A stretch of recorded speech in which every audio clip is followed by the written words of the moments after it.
Imagine Welcome a back to our future where the channel World name of Prince Royals. Harry slowly fades from the center of the British royal story. Not a working royal. Not a duke representing a historic English county. Just a figure people remember as someone who once stood inside the monarchy, but eventually walked away from it. For many years, that idea would have sounded impossible. Harry was never just another member of the royal family. To the public, he was the soldier prince, the younger brother who served in the military, laughed easily with crowds, and carried a sense of energy that made him one of the most popular figures within the monarchy. For a long time, the British public saw him as the royal who could do no wrong. But the atmosphere surrounding Harry today feels completely different from those earlier years. Something has changed, and what began as a private disagreement inside the royal family has slowly transformed into something far larger than anyone expected. This is no longer just a story about interviews or personal grievances. It has become a debate about loyalty, responsibility, and the meaning of royal titles in the modern world. Across Britain, a serious question is now being asked. Not whether Harry and Meghan chose to leave royal duties. That part of the story has already happened. The question now is what remains of their connection to the monarchy after everything that has unfolded. Because behind the scenes, discussions have begun in places where royal matters are rarely debated so openly. Inside the historic chambers of Westminster, lawmakers have quietly started talking about a possibility that once seemed unthinkable: removing a royal title. When political institutions begin discussing something like this, it signals that the issue has moved far beyond palace walls. It is no longer just family drama. It becomes a matter of national conversation. Meanwhile, on the other side of the Atlantic, Harry's life in America has entered a very different phase from the one that first captured global attention. When he and Meghan arrived in California, the excitement was enormous. Hollywood welcomed them. Media companies rushed to sign major deals. Their story dominated headlines around the world. At first, it looked like they had successfully reinvented themselves. A royal couple stepping into the modern entertainment industry and building a completely new identity. But as the months passed, the tone of the conversation began to change. The fascination slowly turned into skepticism. And in some places, that skepticism turned into criticism. People started asking uncomfortable questions. Questions about the royal titles. Questions about the large media deals. And questions about the contradictions surrounding the Sussex brand. After all, if someone claims to have escaped a system they describe as toxic, why continue using the titles that came from that system? Why build a public identity around something you say you wanted to leave behind? For many critics, this has become the central issue. It is no longer simply about family disagreements. It is about the relationship between privilege and responsibility. In Britain especially, the pressure surrounding that question has grown stronger with every new public appearance.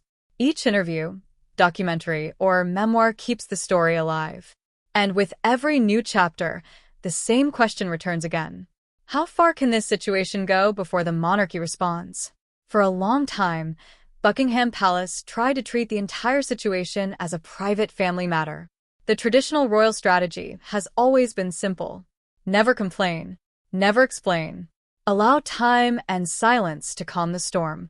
But the storm surrounding Harry and Meghan has not faded. In many ways, it has only grown larger. Because once the debate moved from private discussions into political conversation, the entire situation entered a new stage. A stage where history, law, and public opinion could all collide. And if that happens, the consequences may reach far beyond a single royal title.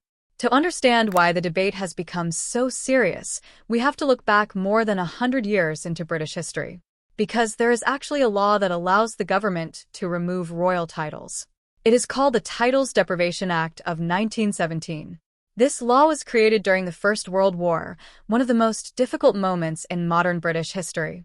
At the time, the country was fighting a massive conflict against Germany and its allies. During that war, some members of the extended royal family were discovered to have strong connections with Germany. For the British government, this created an unacceptable situation. How could someone hold a British royal title while appearing to support a nation Britain was fighting against? So Parliament passed a law allowing titles to be removed from individuals who were seen as acting against the interests of the United Kingdom. It was an extraordinary measure, and it has rarely been discussed in modern times. But recently, that old law has started appearing in political conversations again. Not because anyone claims Harry has committed a crime, but because some critics believe his repeated public criticism of the monarchy has crossed an important line. Their argument is simple. Royal titles are not personal possessions. They are honors granted by the crown to represent service to the country. If someone holding that title begins publicly attacking the institution that gave it to them, critics argue the entire system begins to look unstable.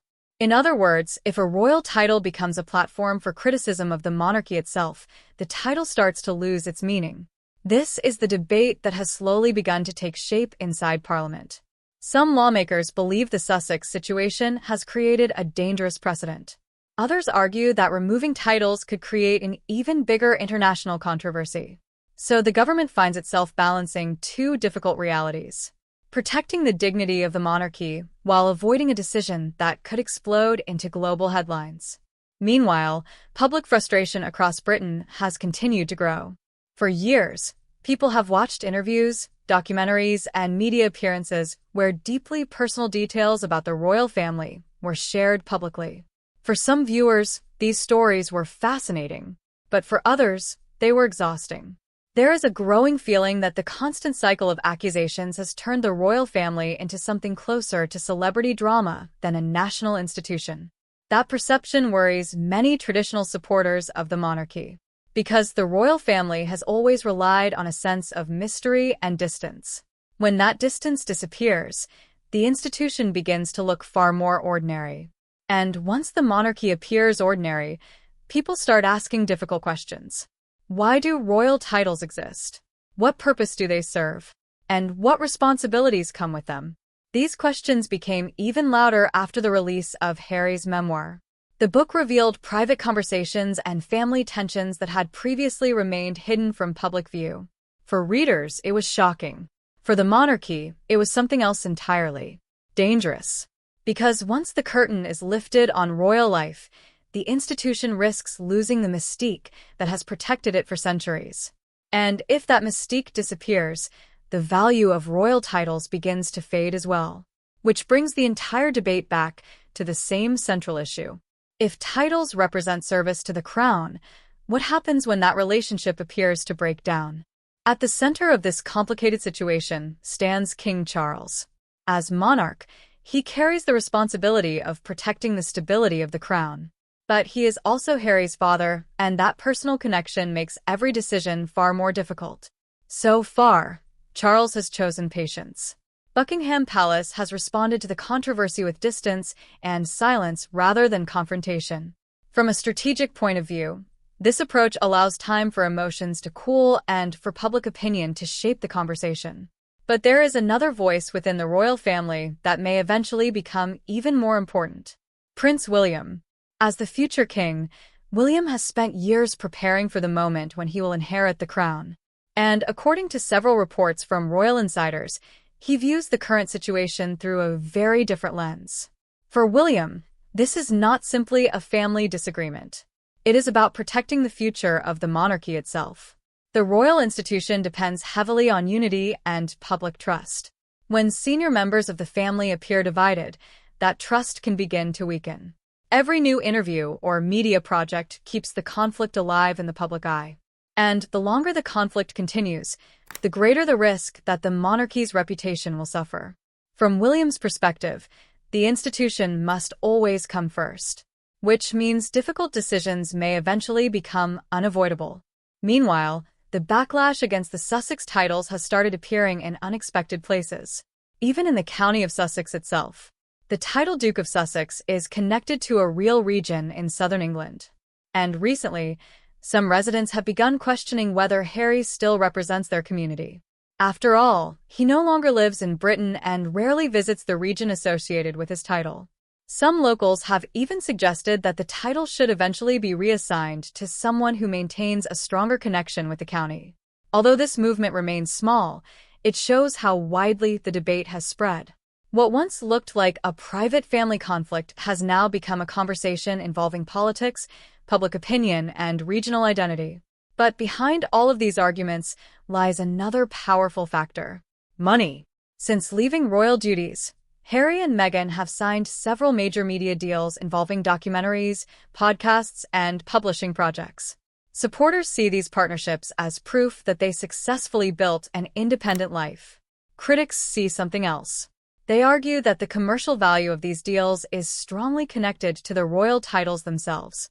Without the words Duke and Duchess attached to their names, the entire brand might look very different. Instead of a royal couple sharing their story, they would simply appear as two celebrities competing in a crowded entertainment industry. And in Hollywood, fame can disappear quickly, which is why some commentators believe the Sussex brand stands at a crossroads.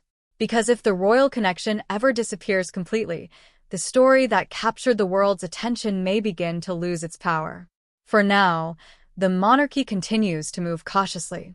Buckingham Palace understands that any direct action involving Harry's titles would immediately dominate global headlines. Such a decision would transform a family conflict into a constitutional story overnight. So instead, the royal household has chosen a quieter strategy. Allow the conversation to develop, allow Parliament to debate, and allow public opinion to shape the outcome. In many ways, this approach reflects a long-standing royal tradition. The crown rarely rushes into dramatic decisions. It waits, because time has a way of revealing which problems fade away and which ones grow stronger. But the debate surrounding the Sussex titles shows no sign of disappearing. If anything, it has grown louder. Lawmakers continue discussing whether the monarchy must defend the meaning of royal titles in the modern era. Supporters of reform argue that the institution must adapt to a world where public figures speak freely and build careers beyond traditional royal duties. Traditionalists argue the opposite. They believe royal titles only retain their value when they remain tied to service and loyalty. This clash between tradition and change sits at the heart of the entire Sussex story. Because the conflict is not just about Harry and Meghan. It reflects a much larger question. How can an ancient institution survive in a digital age where every disagreement becomes global news within minutes? For the monarchy, the answer may ultimately depend on the fate of the Sussex titles. If Parliament ever decides to revive the Titles Deprivation Act and use it in modern times, the consequences would be historic. It would mark the first time in more than a century that Britain removed royal titles through legal action. Such a decision would send a powerful message that royal status is not permanent, that it depends on loyalty to the institution, and that even members of the royal family are not immune from the rules that define the monarchy. But nothing has been decided yet. For now, the situation remains suspended between possibility and reality. The political discussions continue. Public opinion continues to shift, and the pressure surrounding the Sussex titles continues to grow, which leaves one final question hanging over the entire story. The next time the world sees Harry and Meghan step into the spotlight, how will they be introduced? Will they still carry the titles that have defined their public identity for years? Or will history remember them differently? Not as the Duke and Duchess of Sussex, but simply as Harry and Meghan, two people whose choices forced the monarchy to confront one of the most difficult questions of the modern era. For now, the answer has not been written, but the world is watching closely. And whatever happens next may become one of the most defining moments in the modern history of the British royal family.